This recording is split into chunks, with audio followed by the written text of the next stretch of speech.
Welcome to African Voices. I'm Ari Tokwo and I'm coming to you from Ngara Market in Nairobi, Kenya.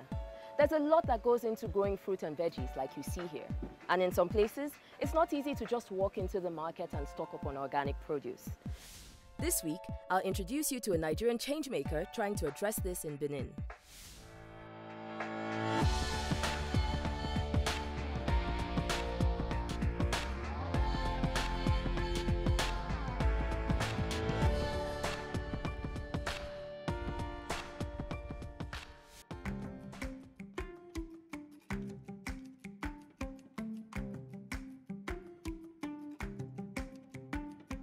I tell people that Africa has been exporting wealth, importing poverty. We produce cotton, we produce cocoa, we produce oil, and then we export it. And then we import the processed type of thing. So if we Africans can go back and understand the reality of our world, of our continent, how rich is it, how dynamic it is on one hand, and develop the internal capacity to harness them, then we will be stepping out of that poverty. I teach and promote sustainable agriculture so that Africans can stand on their own. I am Father Nzamujo and I'm a change maker. Nigerian scientist, theologist and philosopher Father Godfrey Nzamujo took a long roundabout way to end up here in Benin. My own idea in the beginning was to be a big professor of engineering. I went to California, to really become one of the best during that drought in Africa, the early 80s. I was in my lab. African young people were dying of starvation. I couldn't stand it. So I left my work at the University of California and went back to Africa. I visited South Africa, Kenya, Nigeria, the former Zaire, and Liberia. I was sick to my stomach. I found out as a young man of African origin, that Africa was extremely rich. And then I saw the poverty. That's what struck me. So the question was then, how can a continent so rich become so poor? It dawned on me that we've taken the wrong direction. The wrong economic equation reasoning for Africa. So little by little, I started coming, looking for the ways to really address this problem. So we wanted to make sure that agriculture is developed in a sustainable and growing manner. An agriculture facing the challenge of Africa today, that the population is growing, but per capita land is getting smaller and smaller. In 1985, Father Nzamujo convinced the government of Benin to give him an acre of unused land to start a bold project. He called the place Songhaï. Songhaï Empire was one of the most sophisticated civilizations in Africa. From the 14th to the 16th century, extremely sophisticated, produced the best sciences, the best universities in Timbuktu. Extremely sophisticated. We lost it. So I decided to adopt Songhaï as a symbol of a new African society, a symbol of African Renaissance. At Songhaï, he introduced a method of farming where he says nothing goes to waste. It is regenerative agriculture that produces more and better with less. Look at the coconut and the palm trees are producing a lot of oxygen. You see oxygen a lot. The chicken is producing carbon dioxide. So the oxygen is feeding the chicken and the carbon dioxide is feeding the plant here. There's no more waste. That's synergy. Making African soil ever productive, ever sustainable, everything, thanks to the effect of microorganisms, thanks to the effect of a new generative agriculture today that brings out better food even in a smaller land here. The chicken producing the waste is converted into biogas. The biogas is conducted here, all from the waste. We call it waste to wealth. That agriculture that solves the principal problems of Africa today, environmental degradation, food insecurity, and employment. It's service them at the same time. Now you see, this is the beer waste. All this is thrown away. This is what beer factories throw away. We just make them here. That's a complete food for the animals. See how they're growing here. So all the thing we are doing is producing more and better with less. This is the only way to survive today, okay? And at the end of it, look at here, we collect it again, we go to the compost, all the waste are recycled. And this is it. Totally, we put it here, the earthworm recycle it, and then the crops, everything is growing there. This is how nature is. Nature is connected, nature is systemic, nature is integrated. So if our production systems follow the same pattern, then there's less waste, there's less degradation, and then they multiply. And what's grown here at Songhaï aren't the only fruits of Father Nzamujo's labor. Next, see how he's also raising a new crop of agricultural entrepreneurs.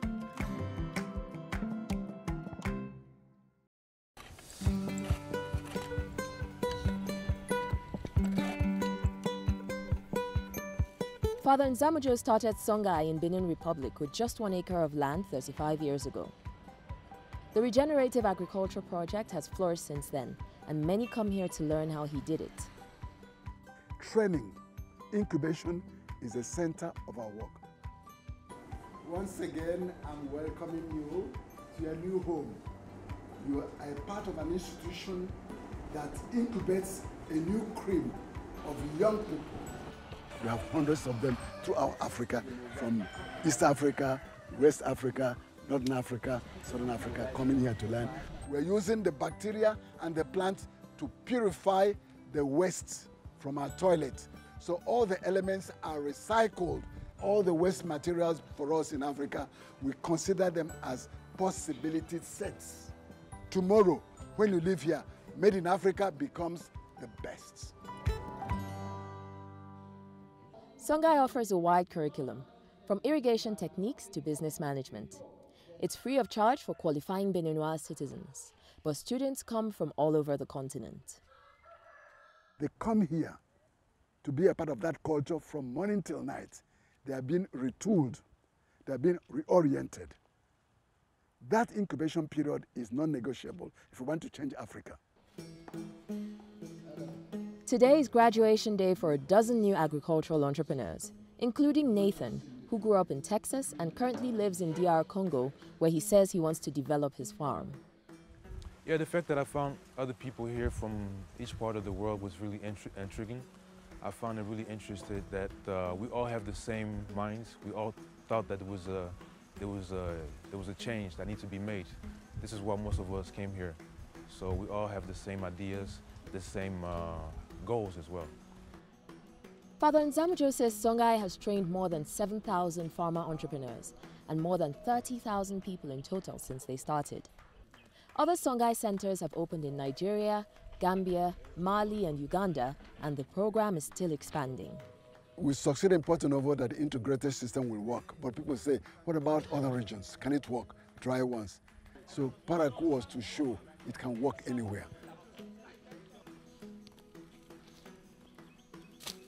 It's showing people that Africa can produce all year round instead of the seasonal production. After that, what do? Go into crimes or militantism or terrorism. But if you can occupy young people all year round and making sure that they enjoy what they're doing and they're making money and they are creating changes. Father Nzamujo takes us to see an example of the impact his project is having. This is one of former Songhaï and graduates and his wife. So two of them were our students. They met there, they never met before. They got married there because they shared the same vision. And now they started this project, we support them, and this is the result of it.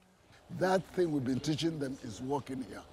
Instead of going out to buy, most of the inputs are from his farm. He has, acres and acres of cassava.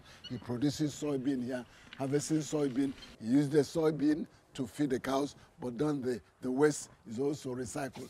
Everything is recycled here. So all the things we taught them years ago, you see them. And it's only one. There are many farmers like him, and they work together and they live together. This is really what makes us very happy. This breed is now doing 5 liters of milk every day. So really, this is what we are trying to do in Africa. this type of system that will change the whole dynamics of food insecurity, employment and productivity totally in this non-conventional way. Look at these goats here, performing better than cows. They harness it, they appropriated it, and they're using it to grow, to make money, to change their livelihood, not only for themselves, but other people around them, creating jobs everywhere. But the most important thing, they're opening the eyes of the people around them that this is the way to do it. This is the way to fight climate change. This is the way to create jobs here instead of people leaving Africa to go elsewhere. So they're creating a new platform for young Africans to start believing in themselves. So I'm very, very proud of them today. Thank you. Very, very They are really the militants of a new African revolution. Not revolution killing people, but a very quiet revolution that does a real transformation. The work Father Nzamujo has put into these lands is bearing fruit, and says it leaves him with a much better outlook about his continent than he had decades ago. Give a man fish today, you're going to give him fish tomorrow. But teach him how to fish, he's going to take care of himself. But Songhaï is doing not just teaching people how to fish, we are teaching people how to grow fish so that they know how to fish. You see, we are going a little bit further. Africa is lifting up its head today.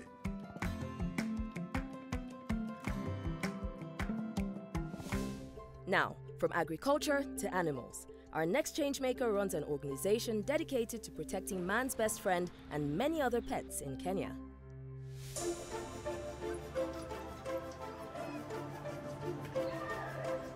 If you are friendly to an animal, then he will be friendly to you.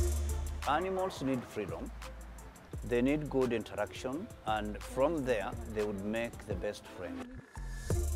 I help animals in Kenya to find loving homes and good care. I am Fred Midikila, and I am a change maker.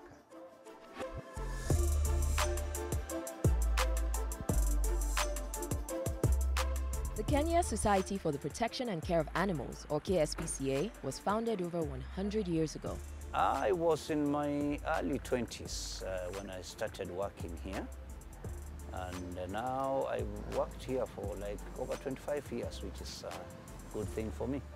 It makes me happier when I rescue an animal from suffering into good hands. So it makes me really like my work. KSPCA, it's the only organization which shelters animals in this country. Oh, this is awesome, huh? Which tries to bring animals together and find good homes for them. We admitted between 100 and 130 dogs, also 100 and 120 cats. At one point, we had 30 donkeys. You know, sheltering an animal is more costing because we have to look on treatment. See? It was nice.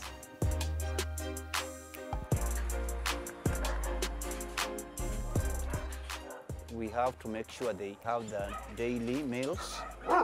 We have to make sure we are hands on them because most of them, when we bring them in, they don't believe people because of what they have gone through. We have to make them understand that not all humans are bad, but some could be good on them. At the end of the day, we need this animal to get a home. So before they leave here, we make sure that they've come to realize that they are friends somewhere. We are a charity organization, and we entirely depend on donation from the public. Our ambition is to see this animal shelter spreads all over to every corner of the country so that the welfare of animals is really the level standard that we need. As part of community education efforts, Midikila invites students to KSPCA to learn about proper care and treatment of animals. We have schools in the slums. They come do a voluntary work. The puppy comes here, you hold him, And first your hand is free, isn't it? And then now you can pet the dog. They take dogs for a walk, they do feeding. Clean the place, and we are now petting them, and they really like it. Eh? Yeah. So that is how animals should be. In addition to caring for animals at KSPCA, Midikila and his team provide critical community services, such as running spay and neuter programs and responding to animal welfare emergencies. Our work starts with the phone call. Okay. PCA telling me this is a case that has come in, and we make a quick response to it. At least make them human-friendly and then find them homes. The day may start so slowly, but in a few minutes you cannot believe it. What I may advise you is to start to feed them. Yeah? There are so many cases on you, whereby now you have to work hard to sort them out. So you end up even working, up to night. If you are really into the heart of loving animal and somebody's reporting of an animal knocked by a vehicle, you just have to wake up and do it.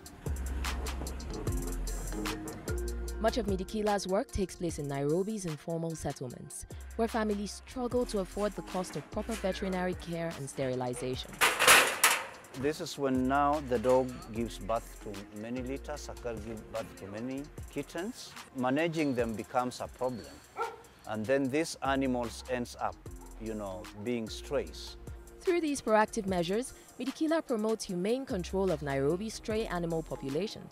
So what KSPCA do, we go to areas and try to help the community there by doing free vaccinations, free neutering, free treatment of diseases. Nursing animals to health is fulfilling to Midikila, but next, we'll see the part of his job that gives him the most joy. What are you going to name her? Snowy. Wow. Good name.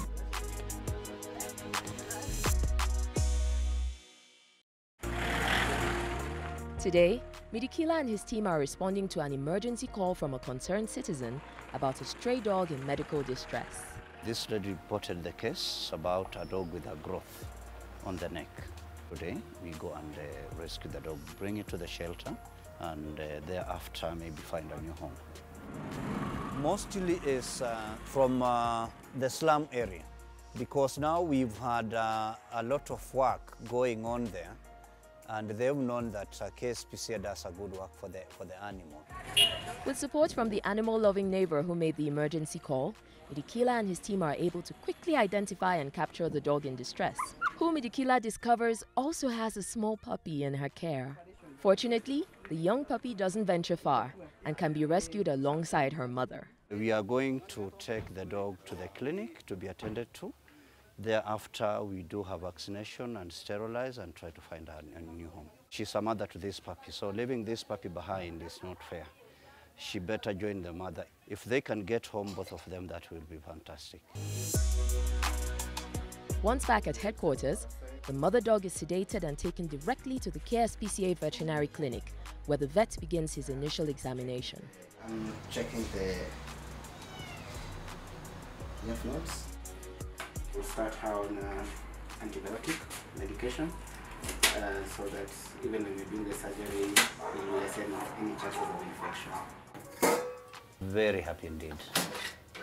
I feel disappointed when I don't succeed with my cases, but I feel comfortable when at least I've managed to do something. Although it's been a long day, yes, but I'm very much pleased, very much happy. After some much-needed rest, our rescue dog is recuperating from successful surgery at KSPCA with her puppy by her side. Okay, let's go in and have a look how the mommy rescue dog is doing with her puppy. The puppy is doing okay. She's eating, she's friendly and accepting. About the mother, the swelling that she had under her throat, the offending salivary gland has been removed, So that means there will be no future collecting of saliva under the skin. But for now, she's on antibiotics and painkillers, and monitoring how she responds. So hopefully that once the mother is well, we'll try and get, if you can get a home for them together. Oh, that will be fantastic. She is showing positive response to human, and so do her puppy. I can see her finding a home. Do you remember me? Good puppy. And you now look clean. She's a nice puppy. Good for you. While Mom and Puppy focus on their recovery, other KSPCA animals are being matched with their forever families. I have not seen a situation whereby we have failed in finding an animal a home. All animals find home, aging from the younger age up to the older age. Like a Saturday being a busy day, we may go rehoming even as far as 30 animals. I have 2 children. Abby here, 5 years old, and McKenna, who is 1 year old. Abby is a bit scared of dogs. The animal that you really like. A hamster. You like a hamster? Wow, that is good. KSPCA has been around for ages, and I know that whatever I used to adopt will go further in helping other cats. So that's why I'm adopting from here. I've been reading about them, and when I came, I thought, it really told me that it's something worth supporting. She literally ran up to me and put herself across my lap. So that's how I've decided. I do not even know her name yet. Do you like belly rubs?